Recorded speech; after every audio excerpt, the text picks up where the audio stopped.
इस तरह की इतनी बड़ी जीत होगी। मुझे जनता के विवेक पे भरोसा था और मैं मान रहा था जनता सही निर्णय करेगी। जनता ने जो 10 साल से जो भी उनमें कमियां रही, जो भी गलतियां जनता ने चाहती थी गलती के सुधार किए करना चाहती थी, और मैं धन्यवाद देना चाहता हूं टोंक सवाई माधोपुर के समस्त मतदाताओं को, बीजेपी समेत, कि उन्होंने सही निर्णय किया, जनहित में निर्णय किया, क्षेत्र के विकास में के हित में निर्णय किया, उसका मैं स्वागत करता हूँ। राजस्थान में जिस तरह सीटें आई कांग्रेस और देश में जो है एनडीए 400 पार की बात करता था, 300 के नीचे रह गया, उसे किस रूप में देखते हैं? देश की जनता सीधी है, भोली है, जो अच्छी बात है, पर जनता बेवकूफ़ नहीं है। जनता ने बहुत झूठे भाषण, झूठे आश्वासन, प्रलोभन देख लिए और जनता ने वही किया जो जनता के हित में, जो देश के हित में, कांग्रेस को वोट देके। आज आप और सुखबीर सिंह जोनापुरिया एक साथ नजर आए, एक अलग तस्वीर देखने को मिली, कैसा रहा? सुखबीर वैसा ही था जैसा है, मैं वैसा ही हूँ जैसा था। किस परिणाम की उम्मीद लेकर निकले थे आप जब सफर शुरू हुआ था प्रचार का? मुझे परिणाम का पता नहीं था, परिणाम तो अभी आया है, पर मैं ये जानता था कि जनता सही निर्णय करेगी और जो आज जनता ने किया। लोकसभा चुनाव के जो परिणाम आए उसे आप 2028 और 29 के नजरिए से किस तरह देख रहे हैं कांग्रेस के पक्ष में? एक में लोकसभा का तो 5 साल बाद का चुनाव होंगे, अगली जो सरकार बनेगी राजस्थान में, स्टेट में, वो कांग्रेस की बनेगी, इसको मुझे पूरा भरोसा है। सचिन पायलट की क्या भूमिका पाते हैं? सब नेताओं की भूमिका थी, सबकी, एक एक सामान्य कार्यकर्ता, बड़ा नेता, छोटा नेता, क्योंकि बूंद बूंद से घड़ा भरता है। मैं सबका आभारी हूँ, व्यक्तिगत रूप से पायलट साहब का हूँ, डोटासरा जी का हूँ, अशोक गहलोत साहब का हूँ, जो भी हमारे जिला अध्यक्ष हैं, हरि भाई हैं, सवाई माधोपुर के जिला, मैं सबको व्यक्तिगत रूप तौर से मेरे तरीके से धन्यवाद ज्ञापित करता हूँ। हरीशचंद्र मीणा अपनी जीत का श्रेय किसे देते हैं? यहाँ की जनता को, यहाँ के प्रशासन को।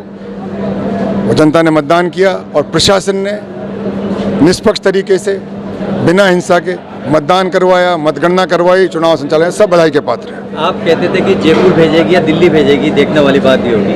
जनता ने दिल्ली भेज दिया है, जयपुर पहले ही आप बहुत रह ली। जो जनता का फैसला होगा उसका मैं सर माथे पर रखूंगा। सब कार्यकर्ता खड़े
सरदार 16,062 और राव राजेंद्र सिंह जी मिले हैं 6,17,857। इस वोटर दोनों के बीच में डिफरेंस है वो 1615 वोट का है।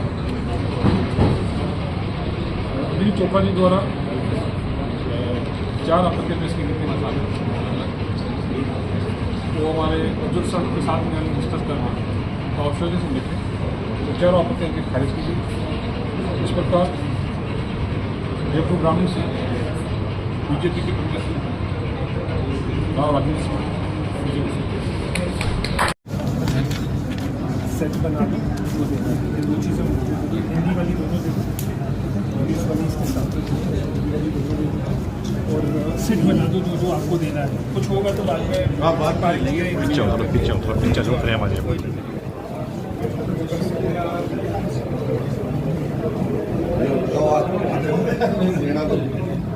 सर सामने सर प्लीज।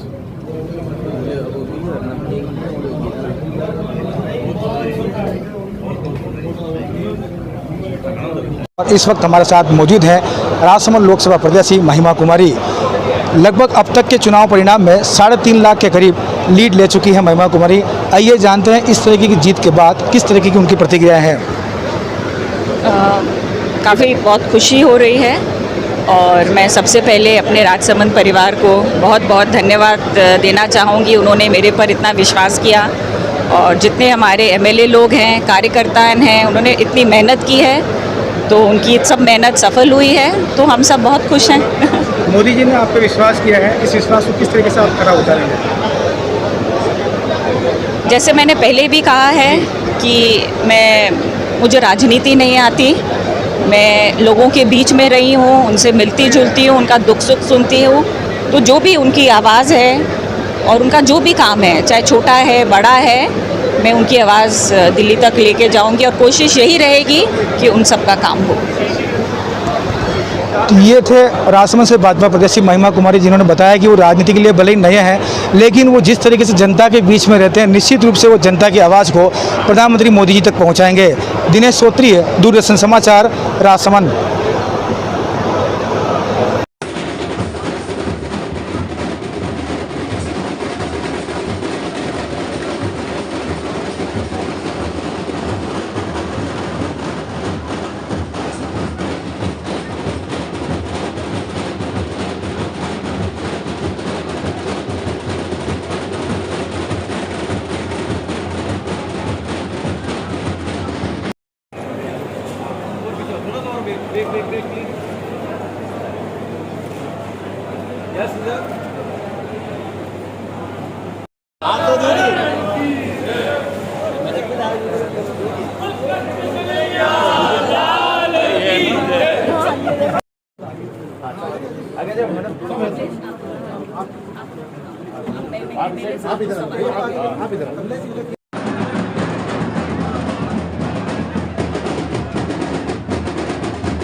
संजय कश्यप के परिवार ने आशीर्वाद दिया है। नतमस्तक होकर कोटा बूंदी के मेरे परिवार को प्रणाम करता हूँ, जिन्होंने लगातार मुझे विधायक बनाया, सांसद बनाया, बेटे भाई के रूप में प्यार दिया। उनका मैं हमेशा बिरला साहब, जिस तरह से मार्जिन 35 से 40 हज़ार का रहा, कितना कड़ा और बड़ा रहा इस बार का मुकाबला? लेकिन चुनाव होता है और चुनाव के इस परिस्थितियों के अंदर भी जिस तरीके का प्यार कोटा बूंदी संसदीय क्षेत्र दिया था, वो मेरे लिए बहुत अति महत्वपूर्ण। नतमस्तक स्वीकार करता हूँ और मेरी कोशिश होगी कि और विश्वास भरोसा जानने की कोशिश करूँ और ये बात प्राप्त। मैंडेट आया है, बीजेपी इंडिपेंडेंट सरकार बनाने की स्थिति में नहीं है, तो किस तरह से आप इस जनादेश को देखते हैं? देखिए, एनडीए को बहुमत मिल चुका है। नरेंद्र मोदी जी के नेतृत्व में एनडीए चुनाव लड़ी थी और देश नरेंद्र मोदी जी के नेतृत्व में आगे बढ़ना चाहता है। नरेंद्र मोदी जी के नेतृत्व को पूरा देश स्वीकार करता है। सर, आखिरी सवाल, मोदी पार्ट 3 में क्या खास रहेगा देश के लिए? मोदी जी ने जो देश के लिए फैसले किए उनको आगे बढ़ाएंगे।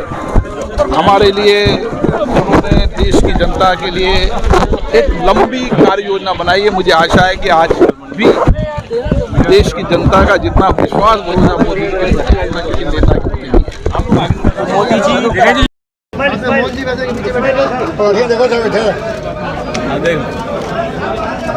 धन्यवाद, थैंक यू।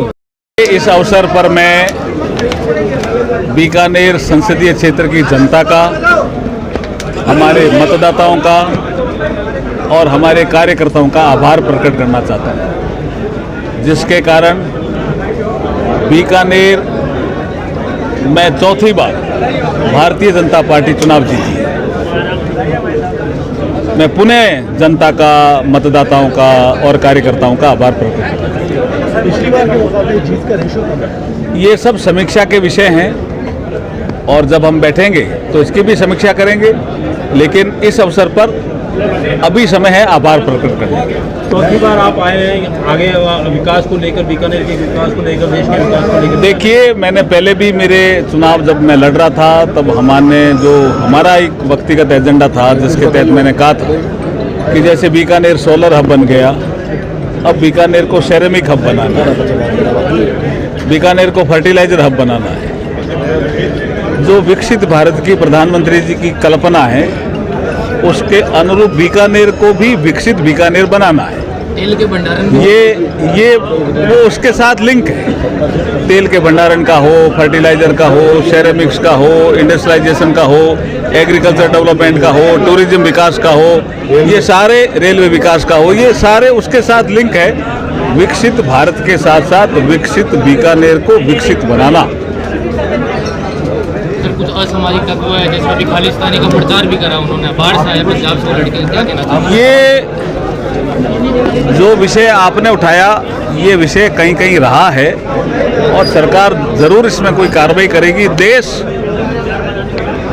हमारे लिए प्रथम है और देश प्रथम है, इस दृष्टि से ही हम सोचते हैं। आपको बीकानेर की जनता ने चौथी बार समर्थन दिया है। देखिए, मैंने आपको अभी जिक्र किया, फिर मैं रिपीट करना चाहता हूं कि सेरेमिक हब बनाना ये एक बड़ा काम बीकानेर के लिए होगा। फर्टिलाइजर हब बीकानेर बने, इस दिशा में भी काम होगा। पर्यटन की दृष्टि से भी बीकानेर में अपार संभावनाएं हैं, उसको गति दी जाएगी।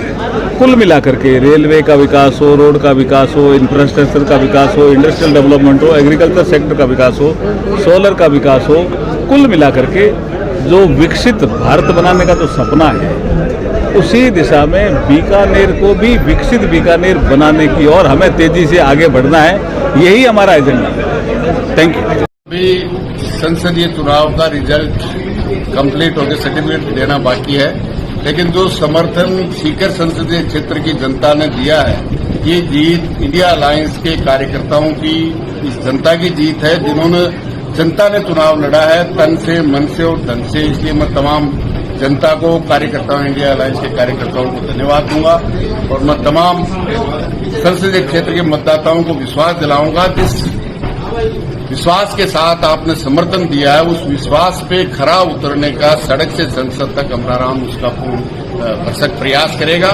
जिस तरह से 20 साल राजस्थान की विधानसभा में पूरे राजस्थान की जनता का हक और अधिकारों को आगे बढ़ाने का काम किया है, मैं समझता हूँ पूरे देश की आम आवाम की हक और अधिकारों की आवाज को आगे ले जाने का काम करेंगे।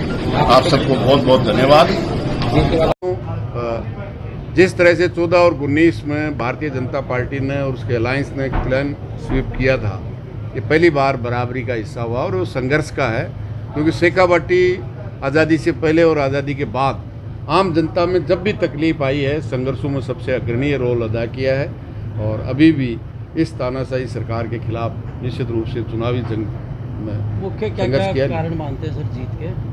जो भी कुशासन में किसान, मजदूर, नौजवान, व्यापारी, कोई वर्ग छोड़ा नहीं। मतलब बड़ी बड़ी कंपनियों के लिए 2 व्यक्तियों की सरकार थी, 2 कंपनियों के लिए सरकार थी, केवल और केवल उनके लिए, मुनाफे के लिए सब योजनाएं उनके लिए थी। जो भी वायदे भारतीय जनता पार्टी ने किए थे 2014 में, जिनके आधार पर देश की जनता ने उनको 30 साल के बाद किसी एक दल को स्पष्ट बहुमत दिया था और 1 दफ़ा नहीं 2 दफ़े दिया था, लेकिन एक भी वायदा पूरा नहीं किया। और अफसोस इस बात का है कि पुलवामा को ये 5 साल से ज़्यादा हो गया।